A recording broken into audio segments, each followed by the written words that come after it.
The Steve McNair that I knew would want me to say, celebrate my life. Put this organization on the map.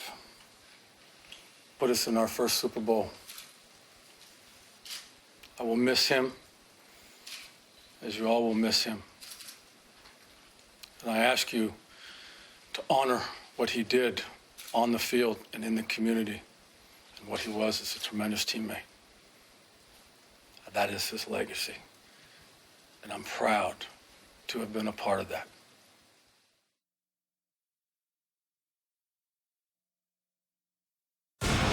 Takes the snap. What a game it's been. What a game it has been. Montana throws his pass. Caught by Clark. Clark got him. Touchdown.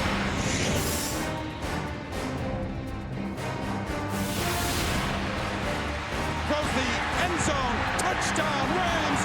Fight. Score. What a run. Caught by Isaac Bruce. And they won't catch him today. You want out of the game with 26 seconds to go? He's got Kevin Dyson. He dives for the end zone.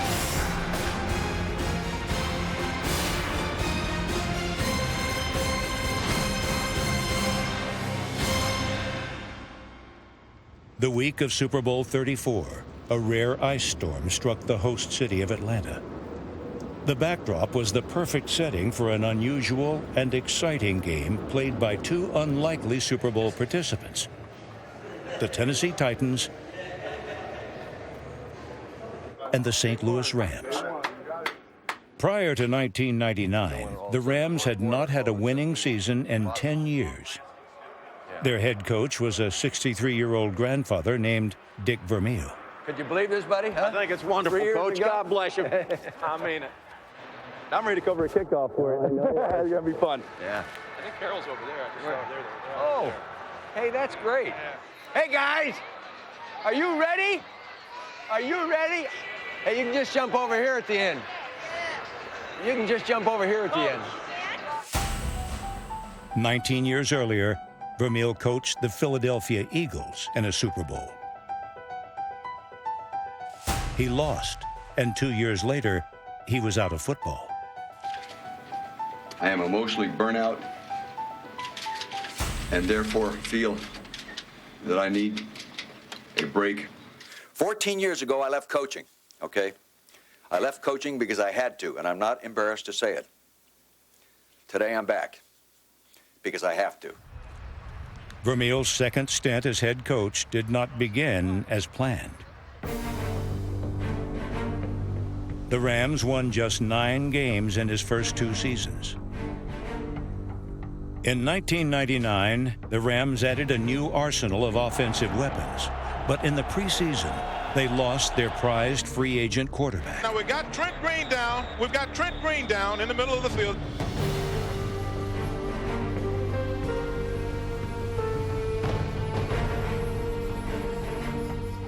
Your initial feeling emotionally is, my gosh, season's over. We can't play without a quarterback. You know, there's no way to just erase that kind of thought. But as you go on and start thinking about it, you start thinking about, hey, there's no other way to go right now. I better be positive. I better show confidence in the people that I have and rally the troop. We will rally around Kurt Warner, and we'll play good football. So they portrayed a quiet confidence in what I could accomplish, where I know inside that Coach Vermeil had forgotten all about that moxie, and he was trying to figure out what he was going to do because there was so much promise on this team. And, you know, I really don't believe he wanted to go into the season with a guy that has never played a down in the NFL.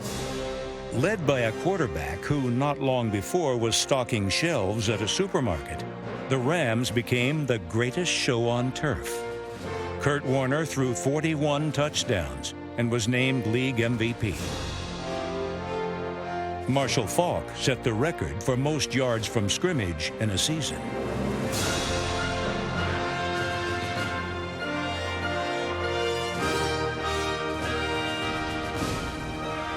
The defense finished 7th in the league, and the Rams finished with the best record in the NFC.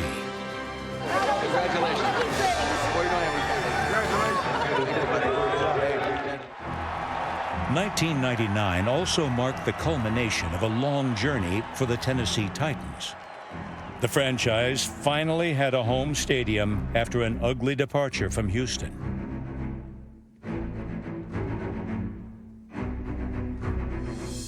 There was a stretch there where we played in 4 different home venues in 4 years. And despite all the moving around and everything that was going on, we were putting together a pretty good football team.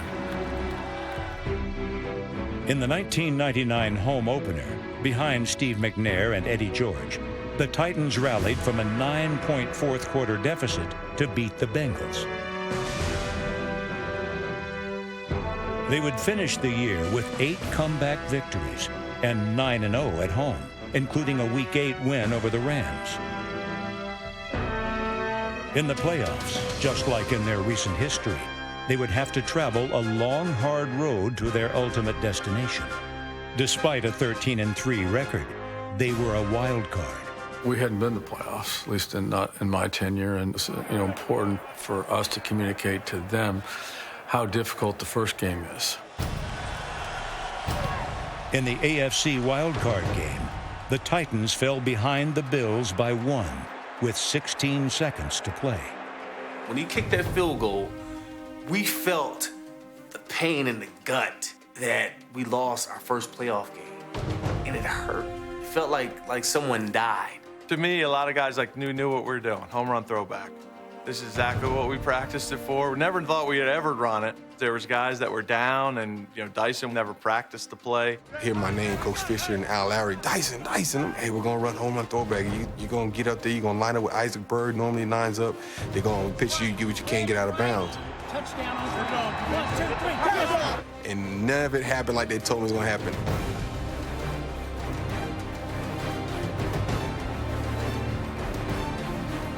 Christie kicks it high and short. Going to be fielded by Lorenzo Neal at the 25. Reaches it back to Wycheck. He throws it across the field to Dyson. He's got something. Down the sideline. Only Christie down there to stop. He's got 40, something. 50, He's got it. 40, He's got it. 20, 10. He's got it. End zone. Touchdown Titans. It's a miracle. Tennessee has pulled a miracle. 1 week after the Music City Miracle, Isaac Bruce finally had his moment to shine. The Rams' star receiver had been plagued by hamstring problems the last 2 years. In the pregame, the stadium is rocking, the fans are going nuts. I do a little stretch, hear a pop. I asked myself, with all this noise, did I just hear a pop in my hamstring? And as I got up to walk, I was like, yeah, I just heard my hamstring pop. Start walking in the locker room so I can get in my quiet space when I go and I pray, and I just forgot about the hamstring. The Rams' first offensive play was a pass to Bruce.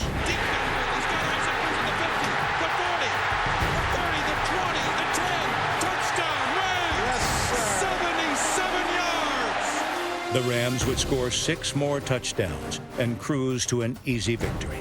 The whole season seemed to be dictated by our offense. What our offense could do, how many points our offense could score. That all changed in the NFC Championship game.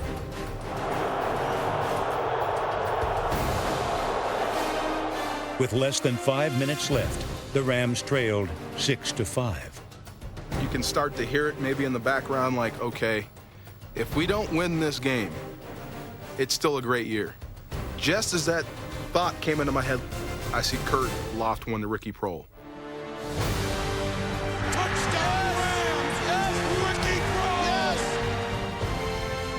Ricky Prohl's first touchdown of the year continued the Rams' charmed championship run. The Titans kept pace with a pair of upsets.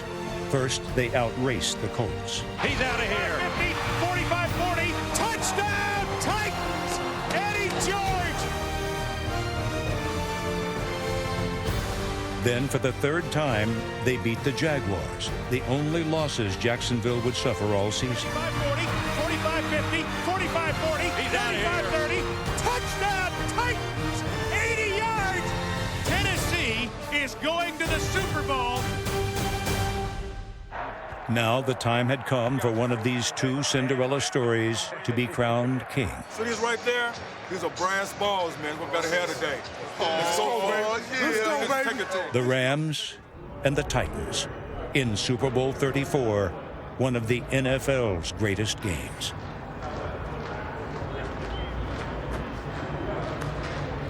Welcome back to the Georgia Dome in Atlanta as we continue to count down to kickoff for Super Bowl 34 between the St. Louis Rams and the Tennessee Titans.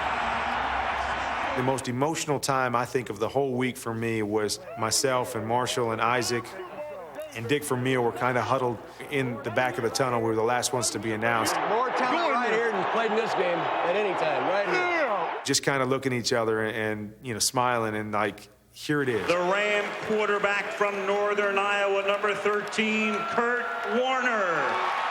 That was the one time where I really understood the magnitude of what we were a part of and really affected me emotionally until I actually took the first snap in the game.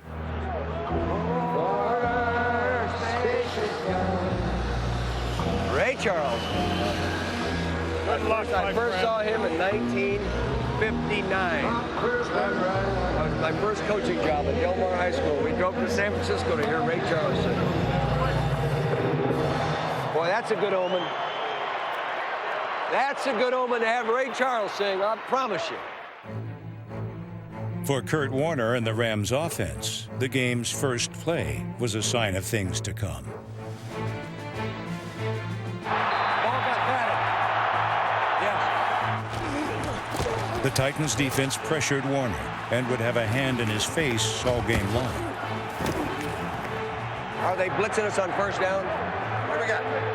Yes. Yeah. No. Blitz? Yes. Twice, the Titans forced 3rd and long, but could not get the Rams to punt.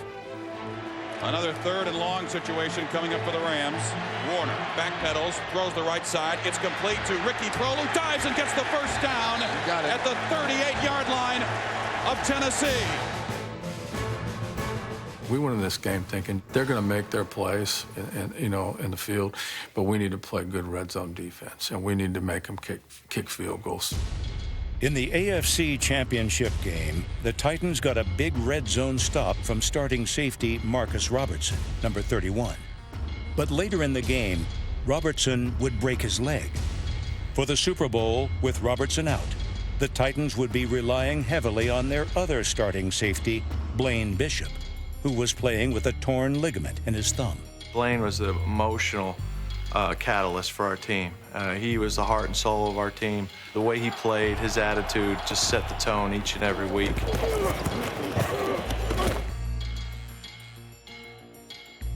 We believed if we kept punching them in the mouth, as Jeff would say, that they were going to eventually cave in because we were a more physical team than they were, and that's not their style. Their style was finesse.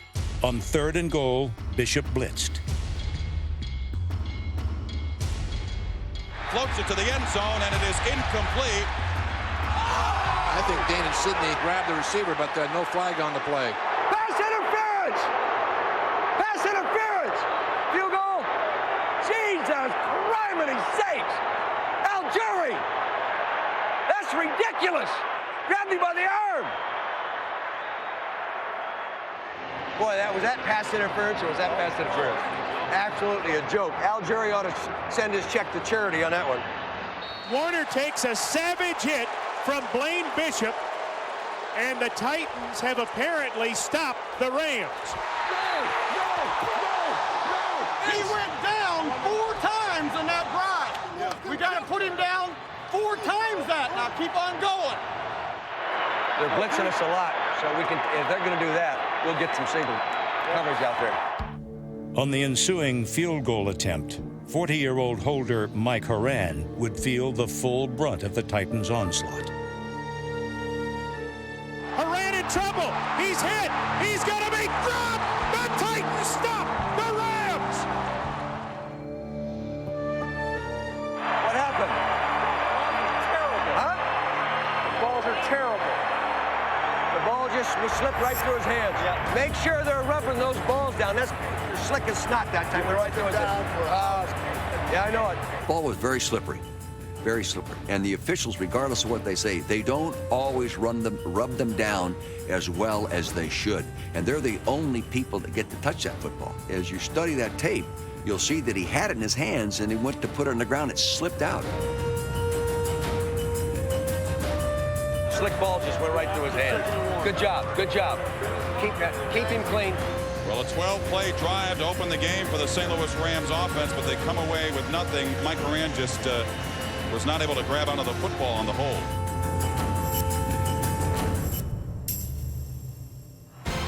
Coming up, Steve McNair and the Titans offense look to take the early lead. Gotta go. Take her to a new level.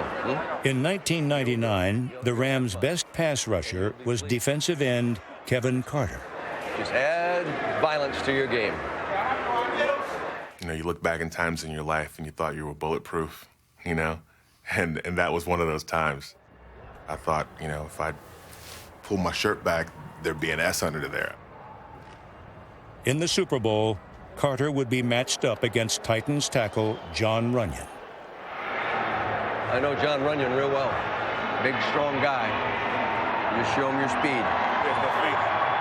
I actually re-injured my ankle in the championship game, to the point where I didn't even practice Super Bowl week.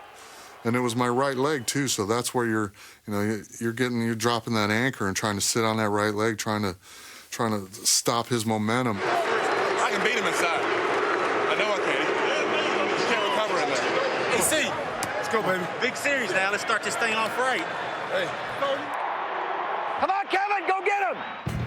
On the Titans' first offensive play, Carter blew past Runyon and forced Steve McNair out of the pocket. Play action, McNair looking, turns upfield, fires, gets it to Jackie Harris at the 25, 30, lowers his shoulder, and Harris is to the 33-yard line. 3 plays later, Carter had McNair in his grasp. McNair drops, pumps, rolls right, in trouble, gets away. Needs to fire it, he gets it to Dyson, but he dropped it. Rams with a couple of opportunities to bring him down. The Titans found the best way to keep Carter out of the backfield was to drop the ball right over him. Screen pass, right side, George, he's got room. A lot of room. 45-50, 45-40, cuts up 35, breaks a tackle 30, on his feet and down at the 26-yard line. The Rams had McNair on the run.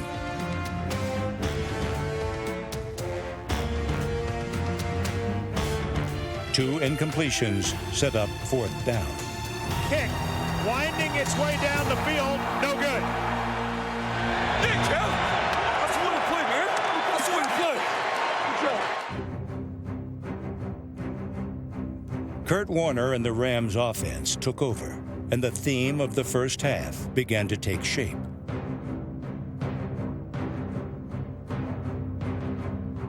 The Rams had little trouble driving into Titans territory, but in the red zone, they stumbled.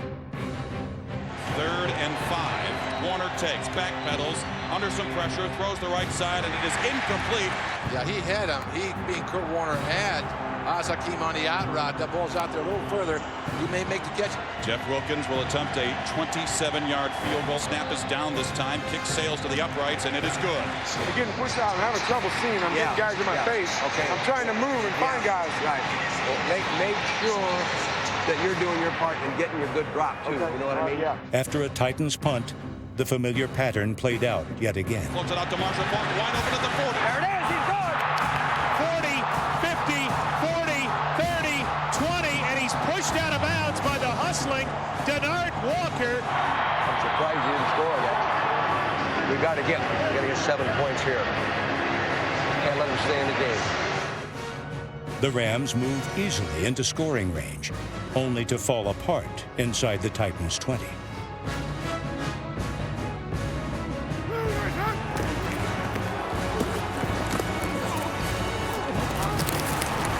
Third down and 9, big play here. Warner looks, throws over the middle, batted down, incomplete. Get the ball up. He's got the ball down here. He's got the ball down here. The Titans' bend but don't break defense scored another victory when the drive ended with a missed field goal.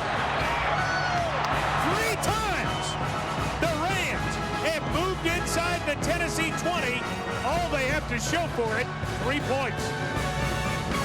It was clear that they had no intention of running the football. So, we stressed all week, with the ball coming out quick, you can win the down by getting your hands up. Kurt has a sidearm to low delivery from time to time, and every once in a while he gets it even lower to throw it around people. I've seen him do it.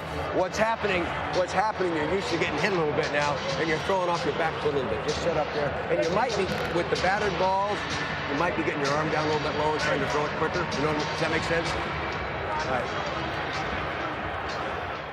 My wife always gets on me because she was saying I was being disrespectful to Coach Vermeil, which was not the intent, of course, on the sideline. But basically, at the time, I was just trying to say, Coach, that's not something I need to worry about right now. I'm not going to go out there and start thinking about my mechanics in the middle of the Super Bowl. Did they talk to you about what you'd rather throw? Yeah, I don't want to talk about it anymore. I just want to go out and play. Yeah. Everybody's got a bunch of different scenarios. I just want to react. I know. I've heard about 15 of them. I just want to react. Kurt, very intense, never disrespectful, always a listener. That's why he became a great football player out of nowhere. But, I think a little frustration in that he knew, he's a 70% almost every game pass completion guy. And we're getting slightly above 50% complete in that first half because of the batted balls, the pressure, and he was getting knocked down a lot. Coming up, the Rams' frustrations continue.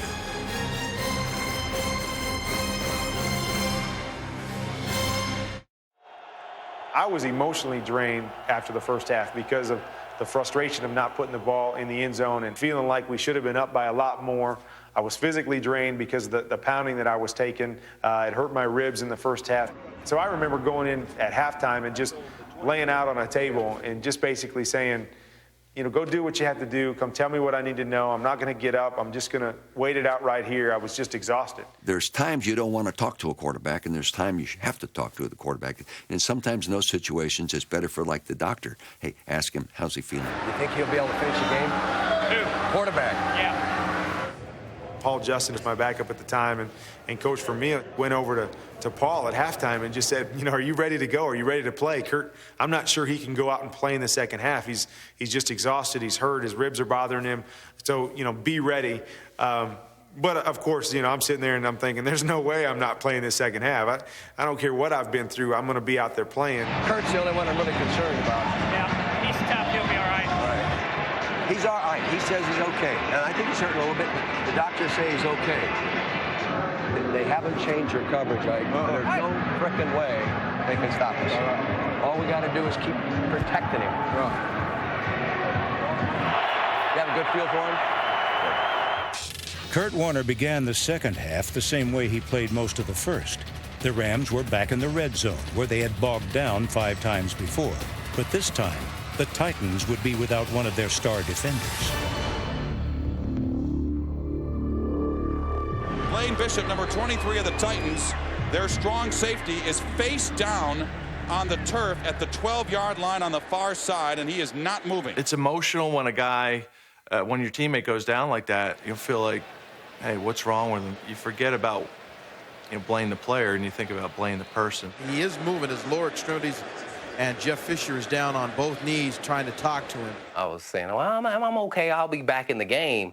They said, well, what do you feel? I said, well, I don't feel anything. My neck feels a little stiff or something, But I think I'll be all right. And they were very cautious. They handled it very well. Told me, stay down. We're just going to make sure you're okay, and they're going to get you out of here, and we're going to finish this game up. The Titans had now lost both starting safeties and their emotional leader. Jeff Fisher called his team up, kind of a show of just how important Blaine Bishop is to this football team. It wasn't until that I was able to get the point across to the players on the sideline that he's okay. He'll play next week. If we're going to play next week, he's okay. Did they come around? With the Titans without both starting safeties, Torrey Holt and the Rams offense now had an opening. You're really on, you're humming, you feel real good. Only take what they give you. We're already in field goal range. And they aren't going to be able to score on us, so think about the big picture. Make it happen, big dog. Make it happen, baby. Warner, back to throw, under pressure, throws the end zone, touchdown, Rams, Torrey Holt.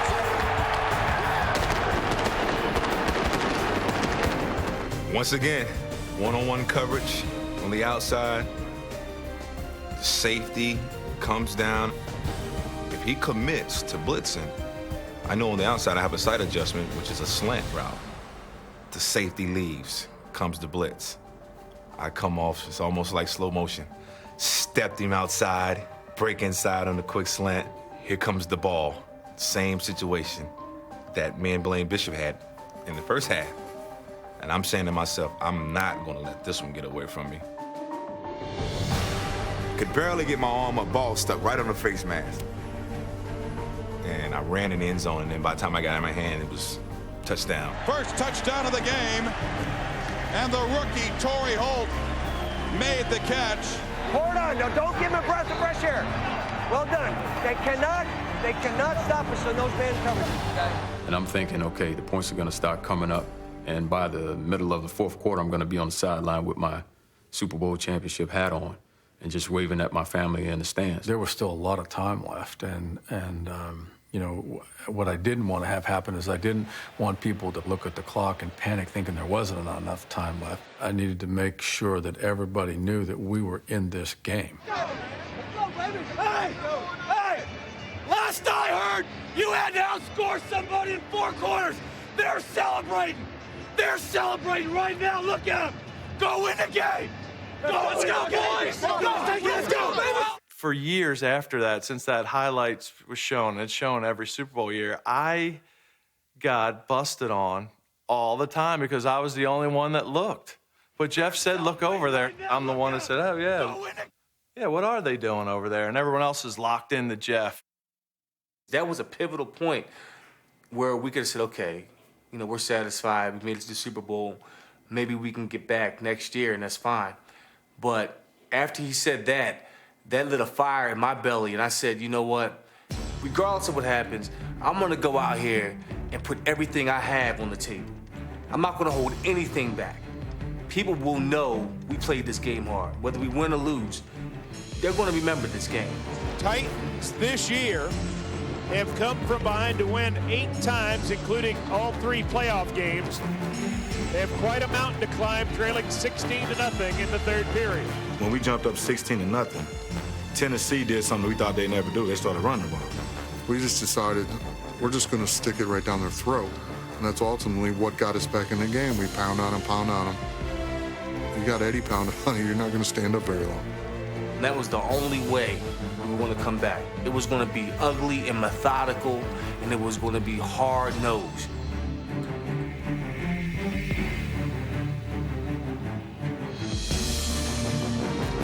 They came out with such intensity. They came out with this desire. They blocked harder. They did everything they could to make a play. Play action, rolling right, McNair looking back to the left, steps up, he'll run, 25-20, 15, 10, 5, dives inside the 5-yard line near the 2. Don't get cute, jam it at him. Give George going left, cuts it up, how about that? Touchdown, Titans! Eddie George bowls in, 16-6 the score, and the Titans will go for 2.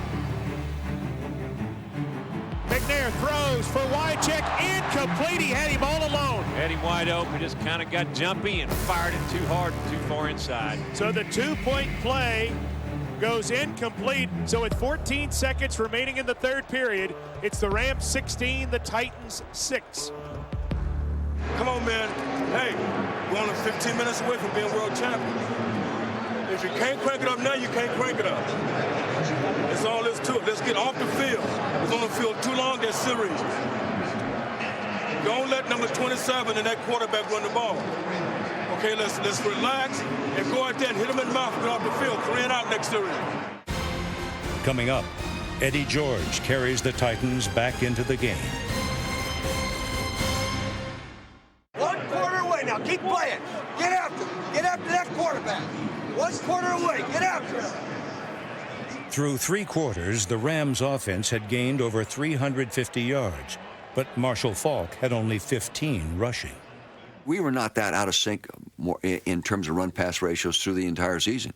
You know, we ran the ball, I think, 129 yards a ball game. We were a pretty good running football team. We'd shock them if we ran for a touchdown. They'd probably have a heart attack. Trap or draw right now. Oh, I know it. Well, we've been saying draw and paints all along. A guy like Marshall Faulk normally should touch the ball a minimum of 25 times a game. The trouble is, when you hand it to him and you're not making many yards, it's discouraging. And you don't want to waste play. And we were having trouble converting third downs against these guys. We're discouraged on the press because they say we're not getting any movement at the point. I'd still like to keep trying and get some movement. With only 1 quarter remaining, the Rams hope to establish the run and eat up the clock. Now listen to me. You've got to run some draws or paint. Let him come upfield. He's liable to pop that thing right into the secondary. If not, it's second and, it's 3rd and 10, Give those guys some help. You got the biggest hard. Hey, guess who got the biggest hard now? You got the biggest hard now. Guess who got the biggest hard now? Trying to find a way to put the ball in Marshall's hands. The Rams gave the ball to Faulk, and the Titans were ready for it. For the first time in the game, the Rams were forced to punt. Just take too long to get there. Got killed. Hell, that's Tommy Newton was 3 yards in the backfield with penetration. Just can't get to it. You know why? But the tight end got his kick. That was the penetration. The boys go down and score, cuz we back. Hey, we back to doing the things the way we do it. While the Rams' run game was sputtering, Eddie George was just hitting his stride. He never really started fast, but you could just tell how much he wore people down every single time. And that 3rd quarter rolling around, that 4th quarter, you see safeties conveniently running around blocks. You see guys, they're not as eager to come up and put a shoulder on Eddie because he is just an absolute beast. With 10 minutes left and the ball on their own 43, Coach Jeff Fisher went for it on 4th and 1. McNair, long count. Extremely long count. Trying to draw the Rams. They finally snap it. He drives forward. He's pushed. And from the looks of the spot, I think he has it. Hey, that's aiding the running, Bob. That's aiding the runner, pushing him from behind. And as we watch the replay, watch the help he gets. Lorenzo Neal comes in and pushes him over. And breaks. That should be a penalty. You can't help him. Yeah, you can't help aid him. the ball carrier, but they got it that keeps the drive going. Fighting for every yard was what Eddie George did best. With the Titans running out of time and desperately needing a score, George made good on his promise to give it all he had and willed the Titans back into the game.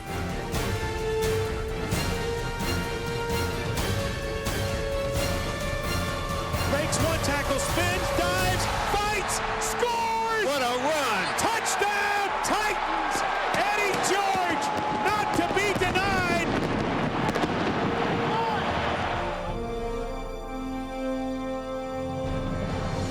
He got hit in the backfield, looked like he was going to go down, was not going to be denied, broke the tackle, came outside, and just bowled his way into the end zone. Titans will not quit fighting.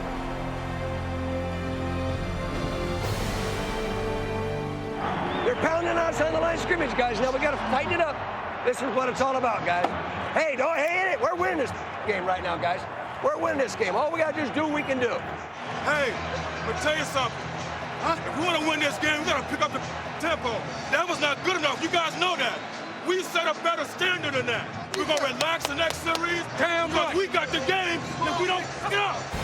Coming up, a Titanic comeback continues.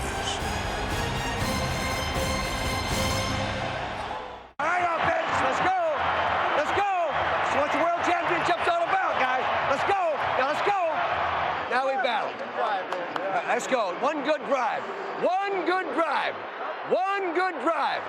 Yeah, dog, we got 7 minutes, dog. We got 7 minutes. What you gonna do in that 7 minutes, huh? What you gonna do in that 7 minutes? They're scared, man. Flood in the water. Warner drops, looks for Faulk on the slant, pass batted down. Batted again. Damn it. Come on, Kurt. He's got to get the arm out. It's 3rd down and 8. You get the feeling if the Titans can get the ball back that the Rams might be in trouble, because I guarantee you that defense is questioning themselves right now after this second half. The beating they're taking up front, Eddie George, they don't want to see him again. Let's see if the Titans fans here in the Georgia Dome can make some noise right now.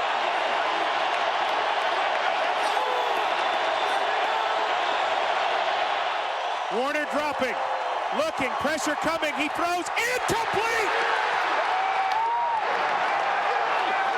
And the Titans are going to get the ball back. I tell you what, Kurt Warner, he does not like pressure. We had the bullets wide open, guys, and couldn't throw it. We didn't have time. I know it. I know it. Where do we go down? Adam, tell me when I already told him. I already talked. Come on, guys. Firm it up, baby. Firm it up. And we can't throw it real well if we can't block it. Haran to punt. Not a very good kick. It's short. Mason has to get away from it. It takes a Titan bounce back upfield, and the Rams have to down it at the Tennessee 49-yard line. All right, let's go, let's go, let's go. Come on, let's go, guys. Come on, let's go. Come on, let's go. Gut check time for the Rams defense.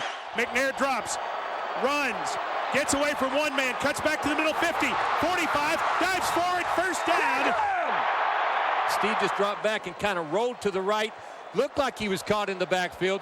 Put on a little Houdini move. Made one guy miss. Two guys miss. Shut up through the field for his first down. Fumble the ball. Fumble the ball.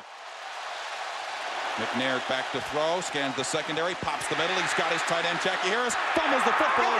But Tennessee pounces on it at the 27-yard line. First down, Tennessee. Well, you know, it's the old adage, always better to be lucky than good. Harris caught it, turned down the field, was hit and fumbled, and Ike Bird pounced on it. It's a gain of 7 and a first down.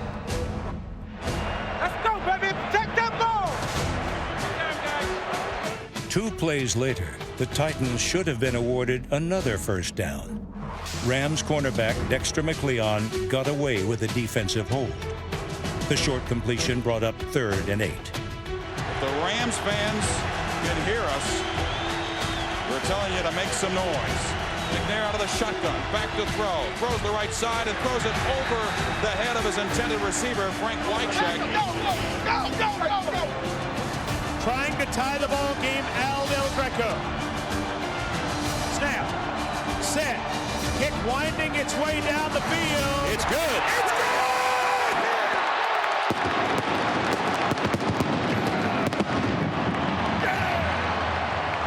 Tennessee has rallied to tie St. Louis. When Del Greco kicked that field goal, oh man, you know, well, that was our shot. That was our chance to put them out so our offense can run time off the clock. We failed. All right, guys. Hey, we got enough time to win this thing now. Let's go. Coming up, a pass for the ages.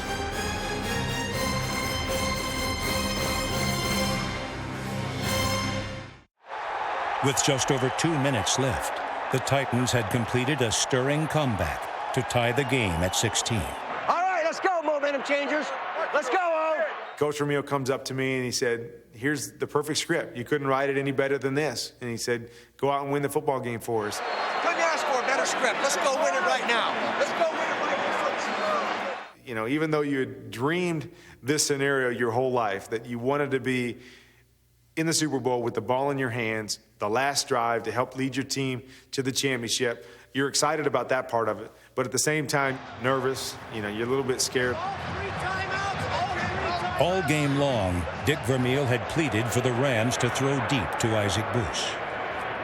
Mike, next time, you're thinking you had Isaac Bruce on 37, all singled up, pressing him. He can't cover him. Why not throw the thing to Isaac Bruce? Hey, the post was there. Yeah, you got to throw it. I know. We told him. For 58 minutes, the Rams' best deep threat had been held in check. Now, with the game on the line, Isaac Bruce and his tender hamstring were about to be unleashed. I knew that if they continued to play man-to-man defense, we were going to take a shot down the field, and because that's pretty much been our MO the entire season. Your 9.99 stuff going to give them some trouble if they're going to play us man-to-man like that, our 99. That'd be good. So just so happened when I'm in the huddle, I hear twins right, ace right, 999. Which was basically all goes. You know, all four of our receivers were going to just run straight down the field. The cornerbacks from Tennessee, they played what we call the high shoulder technique. So anytime you try to run deep on them, they really just tried to outrun you. And so we had talked about all week, if we called this play and they were playing that high shoulder technique, that we were going to try to back shoulder or throw the ball behind our receiver so our receiver could adjust to it, make the catch, and, you know, and then see what would happen from there. And when I line up, I see Denard Walker gets a little closer than he had been earlier in the game. All I was hoping was that on the snap that they would rotate like I was hoping they would rotate, and I would have one-on-one coverage on the outside. It's where you want to be. 2 minutes, 5 seconds off the clock, or left to go in the ball game. You've got the ball. Warner back to throw. Rainbows the far sideline, and it is caught by Isaac Bruce. Makes a move to the 30, 25, 20, and they won't catch him today. Yes. Touchdown, Rams! 73 yards for the Reverend Ike. A one-on-one situation on the far side.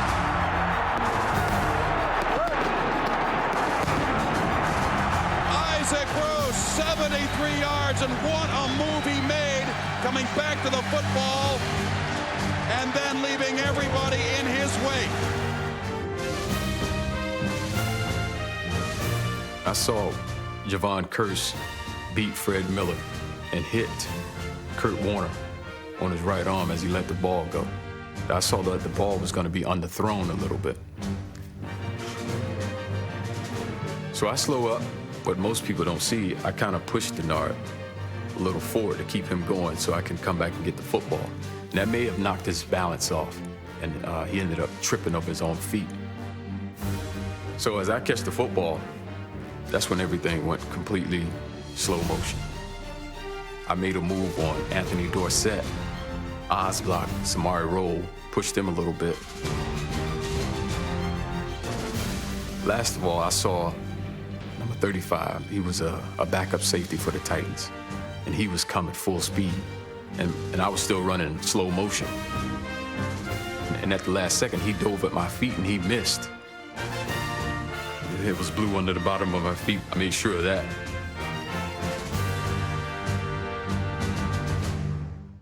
What I remember about that play was Javon Curse. And Kurt, being the most courageous guy I've ever seen in my life, stood in the middle of that rush and lofted it deep. Knew he was going to take a shot, didn't flinch.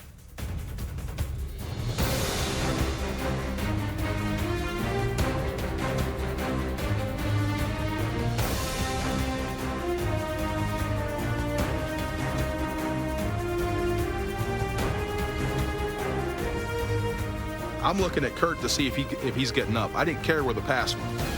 You know, if they hurt Kurt, this could be it, right? I was laying on the ground. All I caught was Isaac the last couple steps as he was running into the end zone. Just remember jumping up and a dead sprint down there to give him a high five. And we all saw it as a defense. This is what he's doing for us. You see what that guy's doing for us? He's getting killed for us so we can win, to put us in a better position to win. Now, couple that with a touchdown with a guy that was supposed to be hurt. Oh, man. A Titan defense that had not allowed the big play all game had finally been burned by its depleted secondary. We should have had safeties over top, and we didn't. New players, young safeties playing the game. Backups were a little confused, so it was clearly a coverage mistake. It was a play that should not have been complete. Still 1:54 remaining, but the Rams out of thin air have scored a touchdown to make it 23-16. There's no sense of panic. It wasn't like, oh man, throw your helmets down, it's over. I immediately looked at the clock and said, we got time. We still got time. We can drive this ball down there and tie it up. Coming up, Steve McNair's legendary final drive. A minute and 54 seconds. A minute and 54 seconds away. A minute. The only way they can beat us is throw it and his scrambling. Get after him. We all grabbed hands. You know, we looked at the clock. You know, we looked at each other square in the eye. This is it.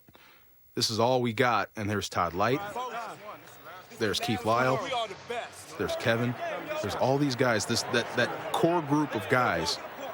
When Vermeil took the job, these are the guys he was going to build around. All right, Kevin. Okay, Kevin. Go out there and lead him. Go out there and go after him. Get around him. Get it. You know they're going to be throwing the ball. It's how you write a story. We were the guys that would have to defend our Super Bowl. Come on, guys. If you have anything left.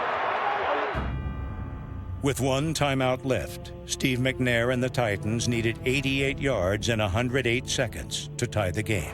The Ram defense is tired. One thing that really hurts them, they've been banged around by the Titans for the last quarter and a half, and they scored so quickly, their offense that is, they didn't get much of a break. Can you believe, look at, minute and 48 seconds away from the World Championship. We've got to stop it. Got to stop it. McNair drops, has time. Throws over the middle, got a man. It's going to be Mason swinging forward to the 21-yard line. He's a yard short of his first down. Throws, quick out route, wide check, 26-yard line, and out of bounds. Come on, D. We need you, baby. Go, D-line! McNair looks left, looks right, rolls Take left. off. He can run. 25, cuts up 35, outside 40, and he's taken down at the 41-yard line, and there's a face mask, which will stop the clock. McNair from the gun. McNair drops. Has time. Good protection. Rolls right. Be careful. Looking downfield. Cuts upfield. Running to the outside and out of bounds at the 38. 59 seconds away. On 2nd and 3. Quick throw over the middle. Dyson at the 35. Breaks a tackle. He's down at the 32. Titans hurrying to the line. McNair snaps it, spikes it with 31 seconds to go. 31 seconds. Come on, D, let's go. Second 10. McNair drops, a deep drop. Looks, fires down the middle of the field. Ball nearly intercepted as Draymond drops it on a play intended for Derek Mason. Well, there is a flag down.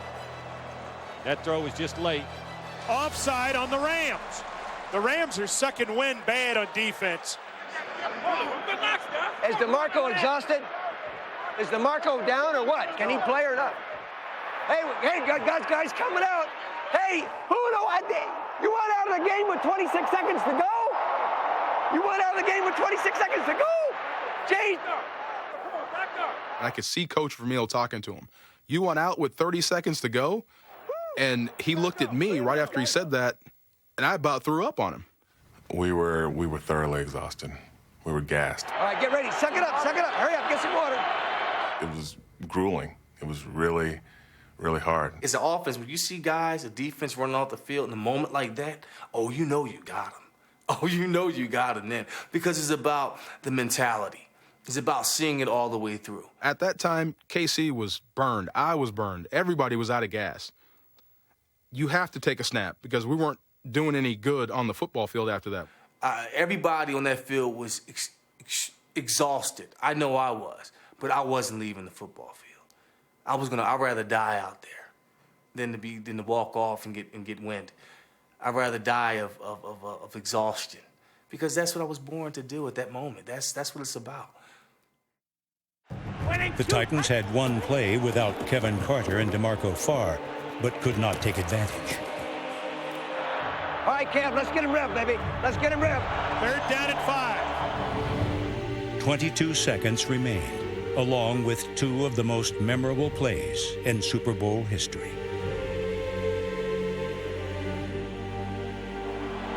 McNair looking over the middle. Everything's outside. Looking to run, now steps back, rolls left, rolls right, in bad trouble back at the 40.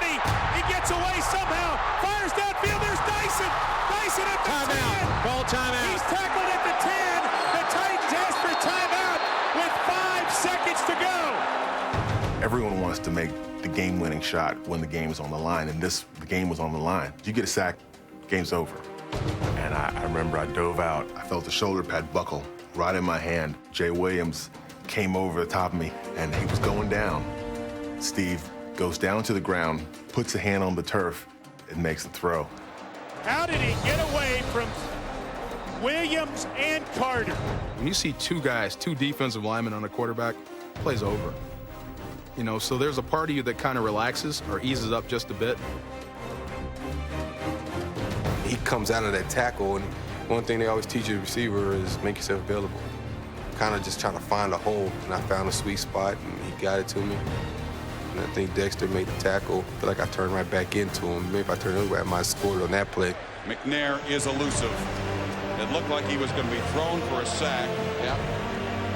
And all that time, freed up his receiver. Somehow McNair escapes, and the Titans have the ball on the right hash at the 10-yard line. We got anybody can rush. Go, Brett. Those guys stood there and looked at him. Stood there and looked at him. Seemed like it. They're exhausted. We call a timeout, and we're like, okay, this is it. This is it. We score a touchdown. We go into overtime. We're going to win the ball game. This is it. It's destined to happen. You know, the Music City Miracle, beating Jacksonville for the third time, going to Indianapolis. We're destined. We're in this position for a reason. And my mind now was, and I think I even said this to Mike, we got to start thinking about overtime. If this thing, we got to be ready for overtime to start, you know, and those kind of things, because it looked like they were going to go in and score. How about Leonard Little as a pass rusher? Leonard. Wait a minute, make sure now if this is what you want. Where's your sense? Hey! What we call it? I don't know what this calling. 6 seconds to go, you knew they were going to throw the football. And I was thinking, do we have anybody fresh in any way that can give us a real good, at least a one-man rush? What do you call it on defense? 4377 blast. Leonard! How would Leonard Little do as a pass rusher? Huh? Damn it, Leonard! Where's Leonard Little? Right here! Leonard, come here! Tell him to watch the quarterback draw. We told him. With the Super Bowl at stake, the Titans were confident they had called the right play. It was a play that we had in that we felt would get us 9-10 yards, where we could potentially create the mismatch that we wanted or create a one-on-one. It was a play we ran a lot. It was a money play for us with myself and Dyson, and just options. Now, Frank being the go-to guy most of our time in the passing game, I'm assuming he's going to try to back shoulder him, try to make a throw for Frank. But just like the Music City Miracle 3 weeks earlier, the ball would wind up in the hands of Kevin Dyson. I'll never forget getting down in my stance for that last snap. I'm thinking to myself, my God, I am so tired. Please don't run, because if he runs, there's nobody out there that's going to catch him. All right, guys. Last play of the game. So it all comes down to this. 6 seconds to play in Super Bowl 34.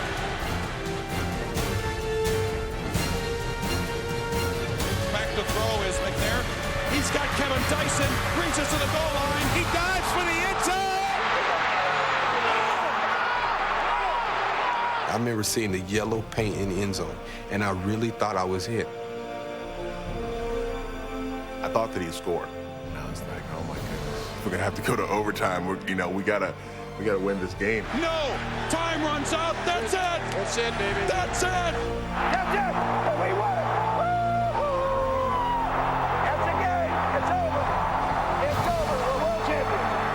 Came up 1 yard short. The Rams win by a yard. I'll never forget those zeros. No time on the clock. Game is over. The season is over. And we'd won the whole thing.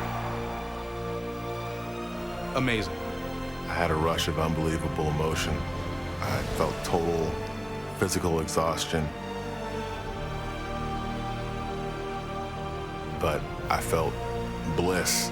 And in that moment, all I wanted to do was just almost melt, just try to soak it up, as much as I could at the time, because it was one of the greatest feelings I've ever had in my life.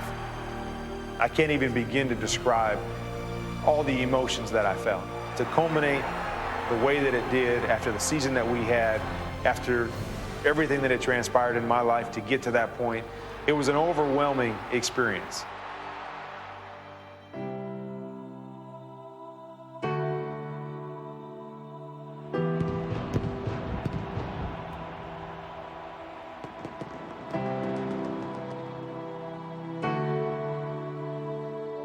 It was just a numbing feeling, and just said, what just happened? Wait, Dice? No, this game isn't over. We kicked the crap out of them in the second half. I mean, they weren't moving. They made 2 plays. It's over? It's like that, it's done? You know, we put everything out there, we finished 1 yard short of tying in the Super Bowl, one of the greatest games that you could possibly play in. It's done, it's over with. I tried to see Coach Vermeil, and I couldn't find him out there. And then as I turned and head back, I saw Steve on his knee, and that's when it hit me. That's when I bent down and shared some thoughts with Steve. Lynn Swann asked me what I said to him immediately after the game, and I didn't tell him, and then that was between Steve and I.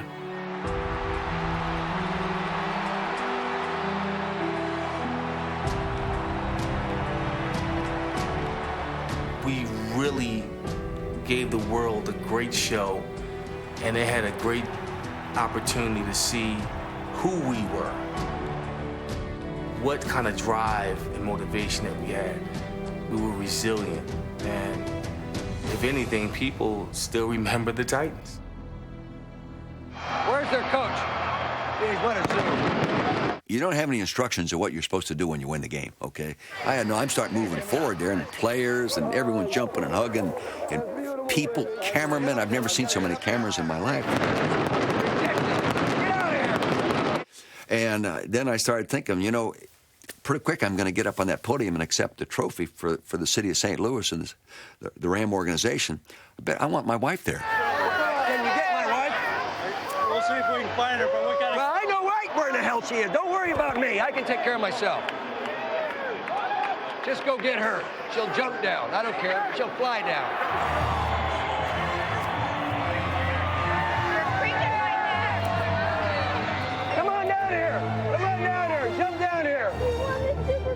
The Super Bowl, did we not, huh? Did we win the Super Bowl? Did we win the Super Bowl, huh? Did we win the Super Bowl?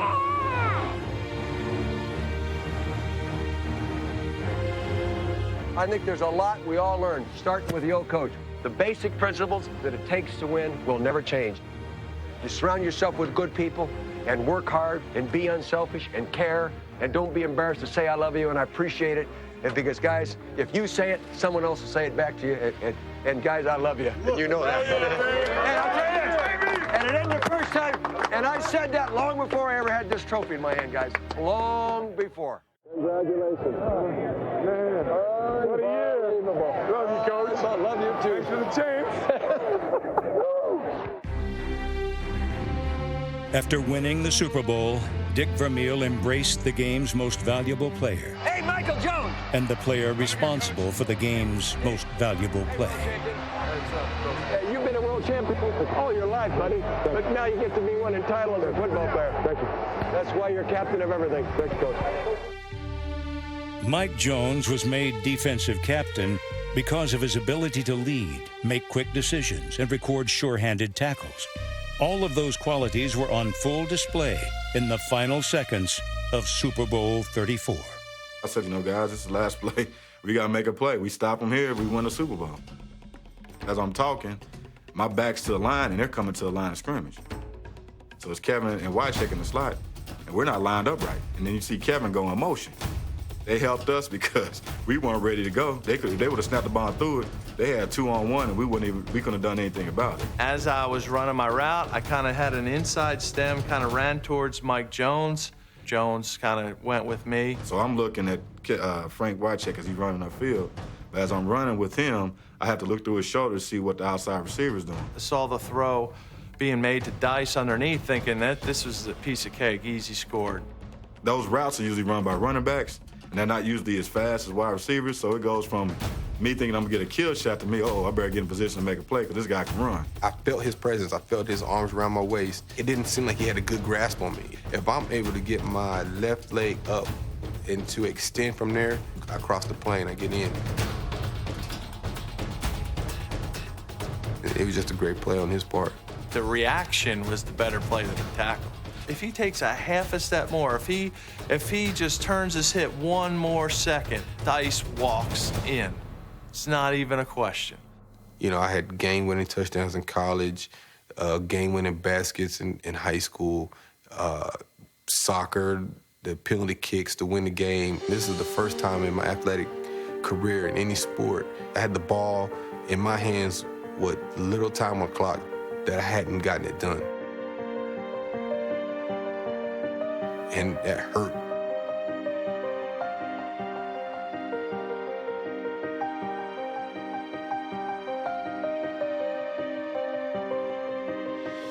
For the record, had Kevin scored, it would have gone to overtime.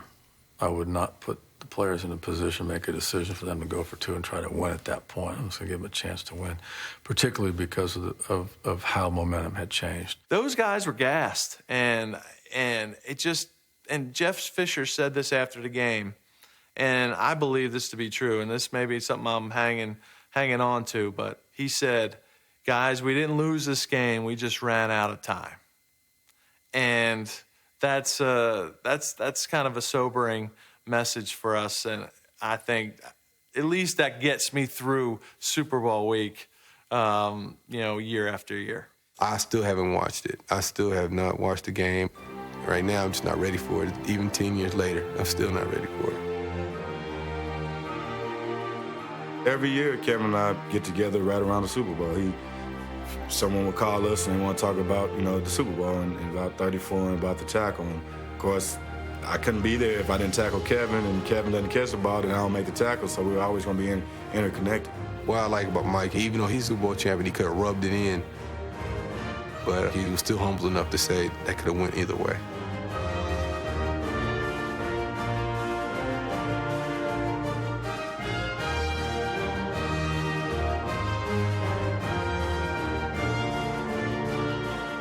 Me and Mike were necessarily Hall of Fame athletes, Pro Bowl athletes, and things like that, but we have left a legacy with the NFL. We all go in obscurity one point or another, and you're going to be forgotten. There's only a special few to have opportunity to have moments that people just say, God, I remember that. I'm proud to say I'm part of one, although I won't watch it, but I'm proud to say I'm part of one.